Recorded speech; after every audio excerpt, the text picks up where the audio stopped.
자, 두 번째는 사회부 이슈를 한번 짚어봤습니다. 2013학년도 서울대학교 정시모집 합격자 중 서울지역 일반 고등학교 출신 187명 가운데 131명이 강남 서초 송파 강남 3구 출신인 것으로 알려졌다. 이게 한국일보 이 보도입니다. 그래서 강남 3구 어떤 편중이 갈수록 좀 이렇게 심화되고 있다. 뭐 이런 얘기인데, 지금 뭐 공교육의 문제 이런 것들 어제 오늘 얘기가 아니다 많이 되고 있고, 또 이 특정 지역, 특정 고등학교에 대한 어떤 그 편중 이런 것들이 상당히 좀 문제가 갈수록 되고 있는데요.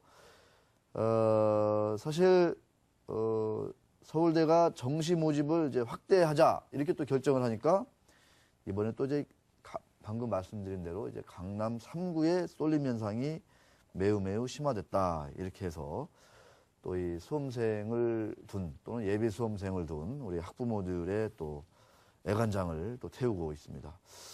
이 입시 문제는 참 너와 나의 문제가 아니라 우리 모두의 문제인데 이 입시 문제가 언제쯤 이렇게 똑바로 설 수 있을지 이런 것들이 참 걱정이고 또 잘 되기를 바라는 마음이 우리 모두가 이제 가지고 있을 텐데 사실 이제 제가 이 이슈를 이게 방 기자가 뽑아본 이유가요.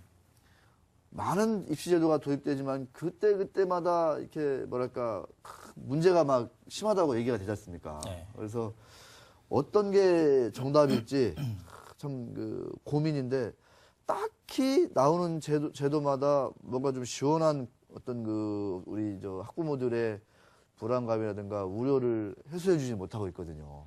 그래서 제가 왜 이럴까 고민을 많이 하다가 이제 우리 시장과 관련 지어서 많은 분들이 이제 우리 시장에 참여를 해가지고 그 고질적으로 뭐 소수만 이제 이득을 보고 많은 분들은 손해를 본다고 우리가 알려져 있지 않습니까?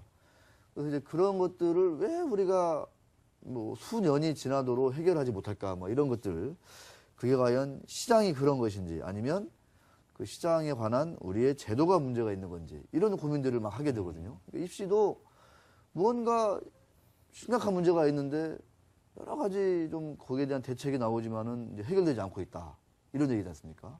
그래서 우리 시장도 뭔가 근본적인 어떤 그 수술이랄까 이런 그 대책이 나오지 않으면 결국은 우리가 원하는 다수가 원하는 그런 주식시장이면 주식시장, 뭐 금융시장이면 금융시장 이런 시장은 좀 되기 어렵다 이런 좀 제가 좀 개인적인 고민을 하는 와중에 또 이렇게 입시 문제가 띄어가지고 참 제가 한번 이슈를 이렇게 선택을 해봤는데 방 기자 네.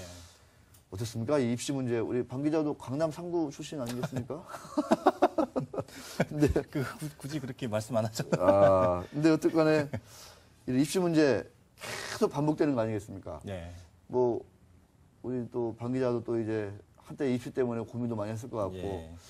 뭐 딱히 좀 최근에 이런 그 대안이랄까 해결책이랄까 뭐 이런 것들을 좀 뭐가 좀 있나요? 어떻습니까? 요새 또 특목고가 또 요새 또 알린 게 또 글쎄요, 뭐 원론적인 얘기밖에 안 되겠지만 일단은 공교육이 무너진 게 가장 역시 정상화돼야 되겠죠. 그게 가장 크다고 볼 수 있습니다. 사실 제가 이제 아는 그 동네 사는 이제 어렸을 때 아는 형이 대치동에서 네. 사실 이제 학원 강사를 해요. 수학 강사 이제 해서 이제 몇 명에게 하는데 지금도 하고 있어요. 이 형도 사실 뭐 이제 서울대를 나왔는데 근데 본인이 이제 학원 원장이 조그맣게 하고 있는데 본인도 이렇게 이 학부모들이 와서 직접 이렇게 카드를 긁고 하는 거를 보면서 되게 많이 충격을 받는다고 그렇게 하더라고요. 카드. 예, 그게 여름 방학이면은 보통 이 여름에 이제 2달 정도 이제 해서 특강으로 해서 이제 두 달 정도를 이제 미리 이제 선결제하는 그런 시스템들이 있는데 그게 보통 한 과목당 대치동 같은 경우는 뭐 수학이면 뭐 한 50만 원, 뭐 이렇게 한다고 합니다. 그러면은 2달이면 100만 원이죠. 100만 원 한 과목에. 그렇죠. 그럼 자녀를 2명이라고 치면 한 번에 와서 200만 원을 한 과목에 200만 원. 그렇죠. 한 과목에 자녀가 둘이라고 치면 200만 원을 결제하고 가는 거죠. 근데 과연 이 형이 얘기를 하는데 학원이 우리 학원뿐만 아닐 거 아니냐. 과목이 수학만 있는 것도 아니고 영어, 뭐 사회탐구, 논술 요즘 좀 이렇게 여러 가지 많지 않습니까?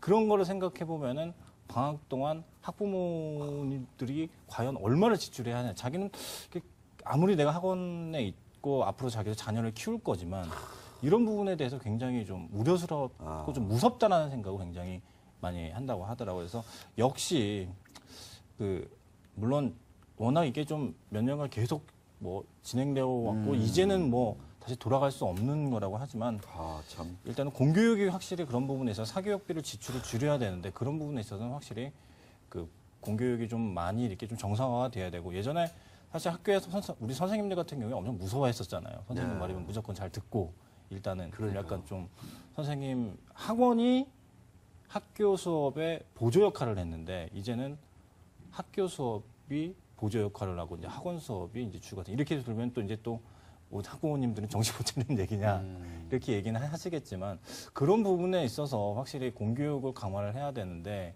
정부도 뭐 박근혜 대통령 같은 경우에도 사실 그 대선 당선의 공약 중에 하나가 사실 사교육비를 그렇죠. 좀 엄청나게 엄청 뭐 줄이겠다. 예. 이게 하나의 공약이잖아요. 근데 정부 출범이 이제 약 1년 정도 이제 다 돼 가는데 네. 과연 그런 부분에 있어서는 어떠한 지금 아무런 대책도 지금 네. 나오지 않고 계속 뭐 사교육비는 좀 늘어나는 우리 좀 예. 박명호 기자가 좀 많이 고민하신 것 같은데 참고로 이 화면에 나간 그 학원은 본 방송의 의도하고는 좀 상관없이 이렇게 참고 화면으로 네. 이렇게 나간 것 같고요.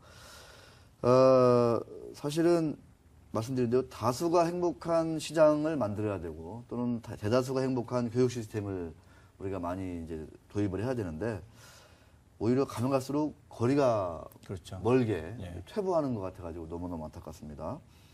그 사교육비 말씀을 해주셨는데 일본의 고령화하고 우리 대한민국의 고령화는 질적으로 다르대요.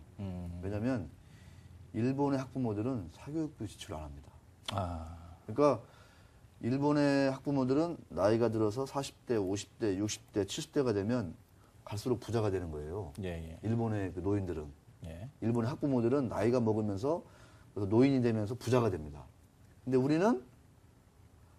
우리 학부모는 40대, 50대, 60대가 되면서 갈수록 그렇죠. 가난해지죠. 그렇죠. 왜냐하면 사교육비가 제일 큰 거죠. 그렇죠. 예. 그러니까 우리의 노령화 사회는 매우 공포스러운 노령화 사회고 일본은 노인들이 부자래요. 노인들이. 예. 물론 다는 아니겠지만 대체를 보면은 일본은 노인층이 부자고 대신 젊은 층은 부모들한테 받는 게 없기 때문에 매우 가난하고 그래서 열심히 알바를 뛰고 학생들이 그렇죠. 일을 해야 된다고 합니다.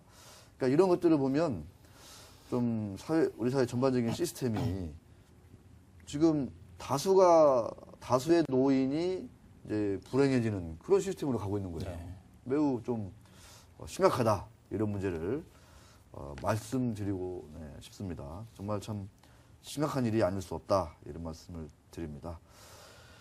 자, 다수가 행복한 시장 또 다수가 행복한 이런 교육 시스템 언제쯤 가능할 건지 그런 거를 위해서 우리 김호만 장기자실 또 뭐 교육 쪽은 저희가 또 이제 주력이 아니기 때문에 뭐 하여튼 시장이 좀 올바로 서야 되는 문제에 관해서는 저희도 열심히 또 뛰어다니도록 하겠습니다. 잠시 정리 CG 보고 이슈의 현장 짧게 한번 진행해 보도록 하겠습니다.